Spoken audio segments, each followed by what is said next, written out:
My family relocated to the suburbs and bought a modest house in a family-friendly neighborhood. Since I was the oldest child of 6 and the only boy, I was granted a room of my own on the lower floor, whereas my younger sisters had to share rooms on the floor above near our parents. The twist in this arrangement was that their quarters were directly positioned over mine, allowing me to hear every single sound that resonated through the ceiling. It was during one particular night, when the clock had ticked its way to around 11 p.m., and our parents were already in the land of dreams, that I was engrossed in my laptop. Unexpectedly, a cascade of giggles and the pitter-patter of tiny feet descending the stairs caught my attention. My sisters were trying to move very quietly and sneakily, whispering to each other about indulging in some late-night television entertainment. Initially, I did not pay much heed and dismissed their actions as harmless. However, as the volume of the TV began to escalate, it gradually disrupted the cocoon of silence in my room. Annoyed by the unexpected clamor, I decided to intervene and politely requested them to lower the volume. To my bewilderment, they responded in unison but in an eerie and synchronized way. But since the volume decreased to a tolerable level, I just didn't think much more of things. Around 5 minutes later, the TV once again boomed loudly. This time its echoes reverberated through the house. Our parents were sure to wake up now and come blasting into the living room. I called out to my siblings, demanding them to lower the volume yet again. Complying with my request, they muted the TV. However, as the night matured and the clock's hands inched toward midnight, the TV erupted into an insufferable cacophony. Annoyance fueling my actions, I abandoned my digital diversion and embarked on a mission to uncover the source of the ruckus. Leaving the comfort of my room, I advanced towards the living room, anticipating to catch my sisters in the act. Astonishingly, I found the living room void of any signs of life, the TV screen as dark as the night around it. Perplexed and driven by curiosity, I ascended the staircase and ventured into my siblings' shared chamber. To my surprise, they lay sound asleep, blissfully ignorant of the noise that had been plaguing my night. An eerie feeling crept over me, as if a pair of unseen eyes was fixated on my every move, even in the darkness of slumber. Ever since that frightening and unexplainable event, my nights have been restless and fraught with unease. The sensation of being perpetually observed, even as I attempt to find solace in sleep, clings to me like an unshakable shadow, casting a pall of disquiet over my attempts to rest.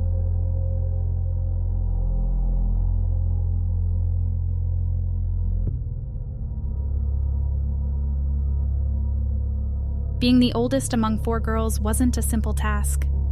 Our hardworking parents were rarely home due to their demanding jobs. Therefore, we were expected to perform the majority of the housework. Yet, we cherished those moments spent together collaborating on chores, and our sisterly bond only deepened despite the challenges of having to share a room. Transitioning to high school brought about changes. A move from a cramped 2-bedroom apartment to a spacious 3-bedroom duplex was exciting. The prospect of having my own room, facing the backyard, was a delight. One day, after my parents left the house to attend a wedding, I noticed my youngest sister darting in and out of rooms. Curious to see what she was up to, I trailed behind her, going up and down the stairs from floor to floor and room to room until I caught a glimpse of her exiting the backsliding door.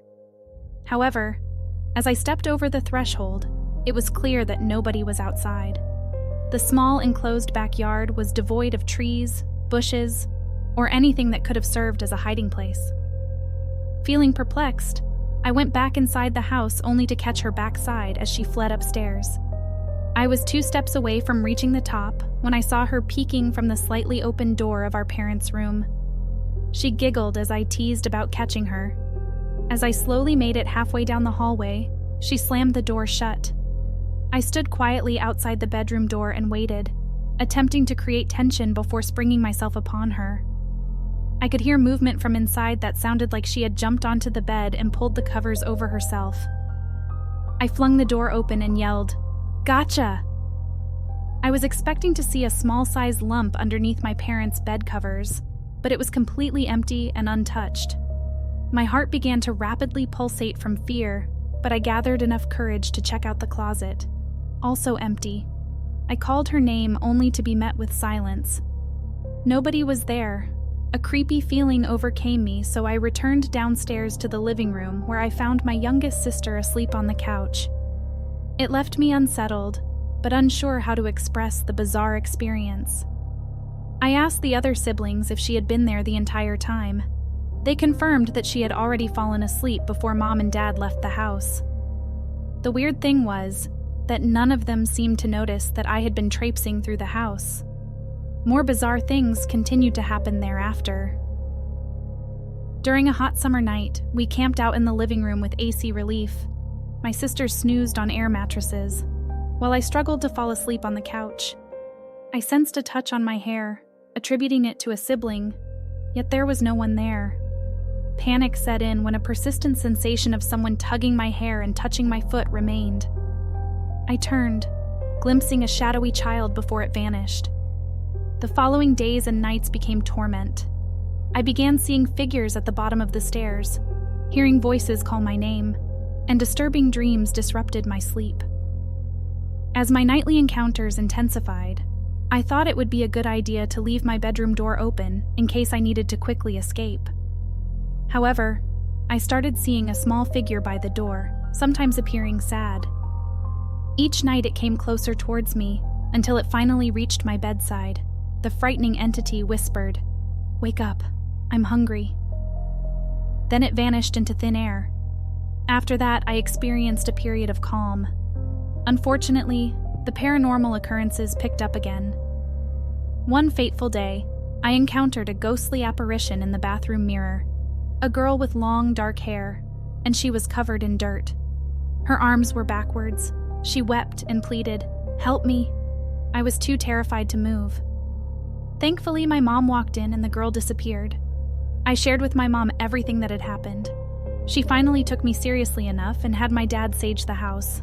Strange things still happened now and then, but I never saw the girl again. Our next-door neighbors were also new tenants, so they couldn't tell us anything. And the property owner lived out of state, so we just never asked. We lived there for another 2 years, and then my parents bought a house.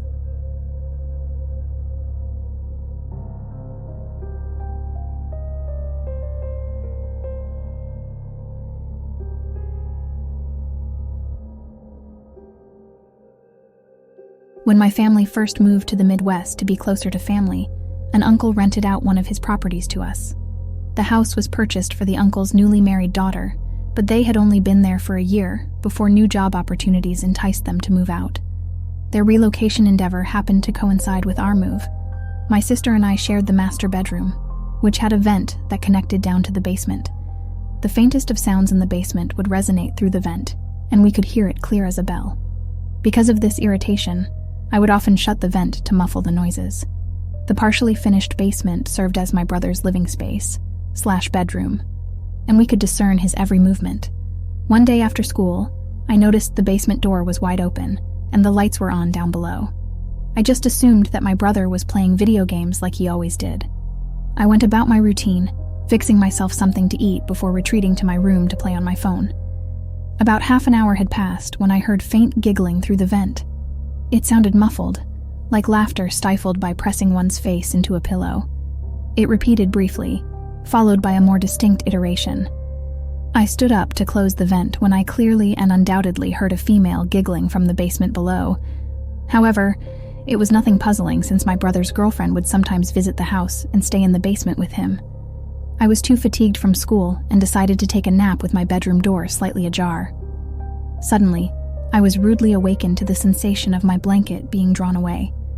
For some inexplicable reason, I couldn't divert my gaze from the partially open door. In slow motion, I beheld a woman with long, dark hair and an exceptionally wide grin. Her elongated fingers steadily widened the door's opening as she entered. The giggling was coming from her, although her lips never moved. I desperately tried to scream and move, but I was completely paralyzed. She floated to the foot of my bed, and then pressed her weight onto my chest. Just then, the sound of my mother coming through the front door released me from the paralysis.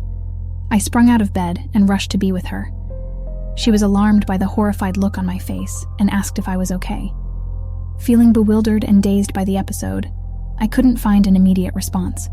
She then delegated me to start preparing dinner in the kitchen before my brother got home from work. which only intensified the fear that was racing through my body.